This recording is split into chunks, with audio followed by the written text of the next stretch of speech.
Demi konten di media sosial, seorang remaja terlindas saat dirinya mengadang truk. Dalam video viral itu, puluhan remaja yang awalnya berada di trotoar tiba-tiba menghentikan laju truk secara tiba-tiba. Truk berwarna biru yang tengah melaju kencang langsung menabrak salah satu remaja tersebut. Remaja itu terpental hingga terjatuh, dan beberapa kali terlindas ban truk. Remaja-remaja lainnya langsung membantu dan menolongnya.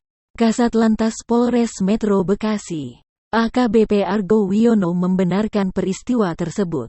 Kejadian itu terjadi di flyover Jalan Remarta Dinata, Kecamatan Cikarang Utara, pada Minggu tanggal 11 Juli tahun 2021 sekira pukul 15 waktu Indonesia Barat.